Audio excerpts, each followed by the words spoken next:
To understand where we are, we need to know where we came from. Across the millennia, Catholic healthcare has embraced the young and old, the poor and vulnerable, the forgotten, the lonely, and the stranger near and far. For millions of people throughout the world, the only medical care or healing they ever knew came to them through the healing ministry of the Catholic Church. In America, the story of Catholic healthcare began 4 centuries ago in 1734, with 14 French Ursuline sisters who opened the first hospital to serve the poor in New Orleans. Over the following decades, many other religious congregations founded hospitals and clinics in cities, towns, and frontier outposts to serve the neglected and vulnerable in the growing nation. It's no secret for us in healthcare in the United States that we are where we are today because of the phenomenal work of men and women in religious congregations who went out and responded to the needs of a community, usually at the invitation of either the bishop or the community itself. This didn't happen without major risk and sacrifice. Resources and funding were usually non-existent. However, faith and conviction were in plentiful supply to serve the poor and those in need. During the Civil War, the sisters' bravery was put to the test as they ministered to the wounded Union and Confederate soldiers in makeshift tents on the front lines of battle. More than 600 sisters representing 21 different communities served as nurses during the war. As the Civil War began, the Union Army operated only one hospital. The Confederacy had none. Catholic sisters, however, already directed 28. Teaching sisters learned to nurse. Nursing sisters quickly adapted to the horrors of the battlefield. They cared for wounded soldiers in hospitals, on transport ships, and in barracks. They even carried men through the mud to makeshift tents. Sister Anthony O'Connell pressured Army doctors to allow sisters to tend to soldiers on the front lines. Her lobbying succeeded, earning her the title Angel of the Battlefield. After the war, the explosive growth of cities, tidal waves of immigrants, and spirited westward expansion ushered in new needs and opportunities. Once again, the sisters were there. Immigrant rights and services have always been a focus for sisters.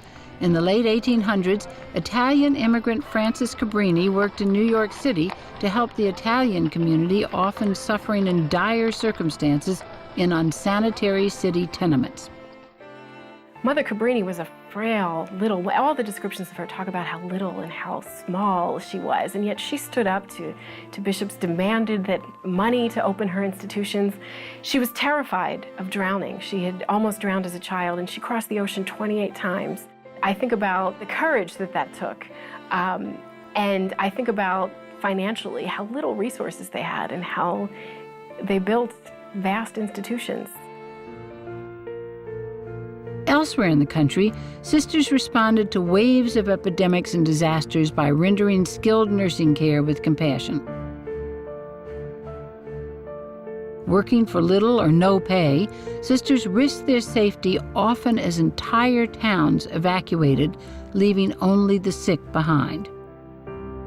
Describing an outbreak of yellow fever in New Orleans, Mother Austin Carroll, a Sister of Mercy, wrote, "Not a bell rang.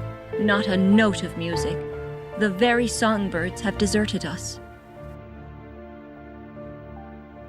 In San Francisco, gold fever drew thousands of treasure seekers along with cholera and the scourge of smallpox. Sister Mary Baptist Russell, who founded the first Catholic hospital on the West Coast, often hid clean bed sheets under her habit to give to the sick and poor. A writer in the day observed, "Those devoted Sisters of Mercy willingly presented themselves and entered on a mission of charity from which all others shrink in dismay." Throughout the 20th century, Catholic healthcare mushroomed with the opening of hospitals, medical centers, and nursing schools across the country. Under the leadership of founding women and men religious, as well as some dioceses, the network of facilities grew to become the largest group of nonprofit health providers in the U.S. Catholic Healthcare cares for 1 in 6 hospitalized patients each year. In addition, millions of young and old throughout the country receive care in community clinics, long-term care facilities, hospices, and other programs across the continuum of care. We're in the marketplace. We're 18% of healthcare. And it's an important part of health. And so far, our very existence causes things to be discussed and challenged that wouldn't happen if we weren't there. So there's a major role to play. Just like the country and the world we live in, leadership of the ministry has changed over the years. I remember the times when we worked in it. We were the supervisor, we were the manager, we were the board, we were the member, we were the sponsor. And that's gone, long gone. But even sponsorship has changed. Now we have people who are not religious who are sponsors.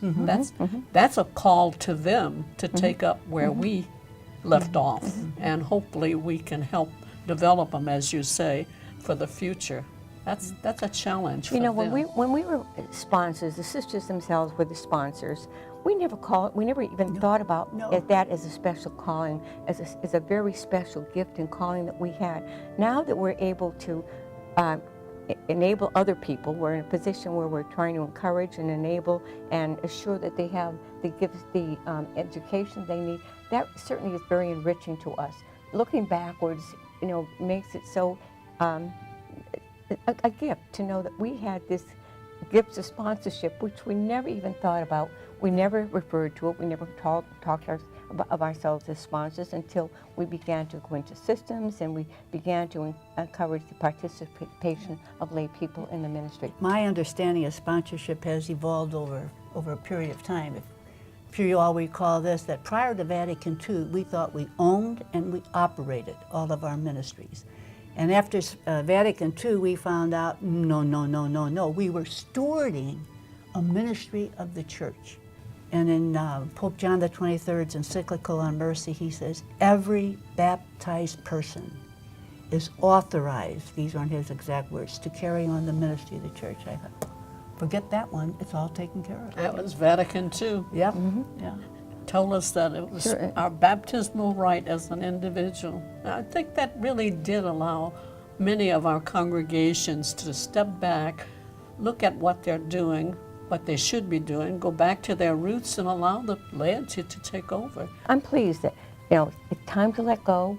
It's time for me to step back, but the mere fact that there are people who have really gone through the formation and not just the program, but truly it's been a transforming event in their lives. So I'm really very positive in terms of the future of Catholic ministry because of the role of the laity taking on sponsorship. Yes, I think Good so. people. That's our future.